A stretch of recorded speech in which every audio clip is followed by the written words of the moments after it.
जय हिंद दोस्तों। नई खबर आई है दोस्तों, डिस्क्लेमर पढ़ लीजिएगा। मैं सेबी पंजीकृत सलाहकार नहीं हूँ। 25 फरवरी 2026, 24 फरवरी को अभी ओएफएस वाली न्यूज आई थी। आज ओएफएस नॉन रिटेल कैटेगरी के लिए ओपन ही है, लेकिन उसके साथ ही यहाँ पे देखेंगे Indian railway finance corporation limited IRFC में दोस्तों एक और बढ़िया खबर निकल के सामने आ रही है। बहुत कम ब्याज पे कंपनी ने ऋण लिया है, डेट लिया है। और ये कंपनी जो है इंडियन रेलवे फाइनेंस लिमिटेड जो है, वो आप लोगों को पता ही है कि रेलवे को फाइनेंस करती है। तो अच्छा सा कम पैसे पे ऋण लेके और ज़्यादा पैसे पे बांटने का काम कंपनी करेगी, ठीक है ना, इस तरीके से। तो बढ़िया है, दो बैंकों से इन्होंने ऋण लिया है। आज की बात करेंगे, 4.5% की गिरावट आई है। ये इसी ओएफएस के वजह से आई है, जो मैं आप लोगों को बताया था कल और आज भी बताया हूँ। सब्सक्रिप्शन का अपडेट आप लोग जाके चेक करिएगा, लेटेस्ट वीडियो, ठीक है ना। 6 करोड़ इक्विटी शेयर इसमें आज टोटल ट्रेड हुआ है। 600 करोड़ रुपए के शेयर बाय सेल हुए हैं। 31-32% का यहाँ पे डिलीवरी परसेंटेज आ रहा है। देखिए वहीं पे प्राइस, यहाँ पे सब्सक्रिप्शन की बात करेंगे तो लगभग 95% नॉन रिटेल कैटेगरी का जो है कोटा भरा है। टोटल 22 करोड़ कह लीजिए, 34 लाख इक्विटी शेयर लगे हैं नॉन रिटेल कैटेगरी में, बिड लगी हैं। और जबकि नॉन रिटेल कैटेगरी में 23 करोड़ 52 लाख जो है इक्विटी शेयर थे।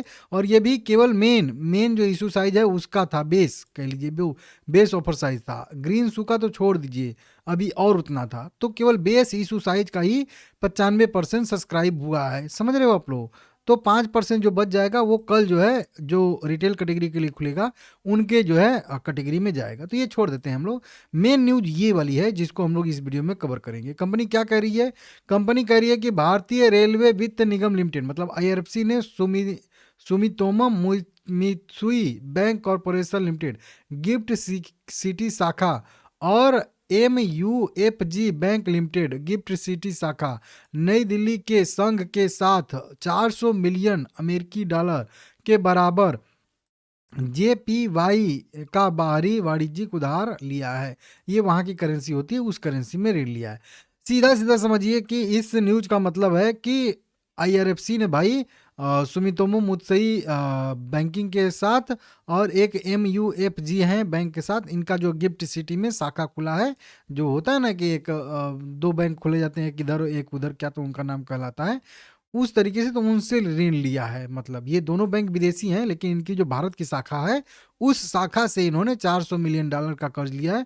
लगभग वही 3,3200 करोड़ के आसपास आएगा, जो आगे आप लोगों को पता भी चल जाएगा। ये एक बढ़िया सा अपडेट निकल के सामने आ रहा है। ये ऋण ये जो ले रहे हैं वो 5 साल के लिए ले रहे हैं। यहाँ पे कहीं पे लिखा था, यहाँ पे 5 ईयर्स के अवधि के लिए ले रहे हैं। और ये JPY मिलेंगे, जापानी येन मिलेंगे, ठीक है ना, इस तरीके से। तो बताया जा रहा है इसकी जो भी कागजी कार्रवाई थी सब पूरा कर लिया गया है, इसको मतलब यहाँ पे बताया गया है। तो बढ़िया सा। इसके पहले कंपनी बता रही है कि इससे पहले ये दूसरा सबसे ECB ऑर्डर है, मतलब ऑर्डर नहीं, ECB लोन है। इससे पहले कंपनी ने USD में जो है लगभग 300 मिलियन डॉलर सफलतापूर्वक मतलब दिसंबर 2025 में जुटाए थे। और अभी कितना, 400 मतलब 400 मिलियन डॉलर जुटा रहे हैं अभी, ठीक है ना। तो बड़ा सा जो है कंपनी जो है फंड रेस कह लीजिए की है, मतलब पैसा जुटाई है, कर्ज लिया है कुल मिला के, ठीक है ना, इस तरीके से। अब इससे होगा क्या? तो इससे बहुत चीज़ें होगी, ठीक है ना। पहले तो कम ब्याज पे इनको जो है ये ऋण ऋण मिल जाएगा, ठीक है ना। और उसके बाद जो है कंपनी इसको ज़्यादा मतलब बांटेगी पैसे पे, ठीक है ना, ज़्यादा ब्याज पे। तो इससे जो है अच्छा खासा इसका रहेगा, ठीक है ना। और ये दो बड़े अंतर्राष्ट्रीय बैंक भी हैं, तो इससे भी बढ़िया है, ठीक है ना, बढ़िया चीज़। तो इस तरीके से कुल मिला के कई सारी जो है अपडेटें निकल के सामने आ रही हैं, इसको देख लीजिएगा। हाँ, यहाँ पे 3,300 करोड़ रुपए के बराबर का यहाँ पे कंपनी ने ऋण लिया है, ठीक है ना। और ये कम ब्याज पे मिलता है। और इसके साथ ही अगर बात करेंगे तो 5 साल के लिए ये असुरक्षित है। मतलब कुछ भी कोलेट्रल या गिरवी रखने की जरूरत नहीं है इस ऋण को लेने के लिए। बस मतलब बोल दिया, बस बात पे ही मिल गया, समझ रहे हो, एग्रीमेंट पे ही मिल गया। मतलब कुछ भी गिरवी नहीं रखना पड़ा, संपत्ति वंपत्ति ऐसी। तो ये भी एक बढ़िया चीज़ है, समझ रहे हो। तो देखते हैं, और बढ़िया है ये न्यूज़। और अगर इसका हम लोग चार्ट देखेंगे भाई, चार्ट में वहीं आज गिरावट आई है।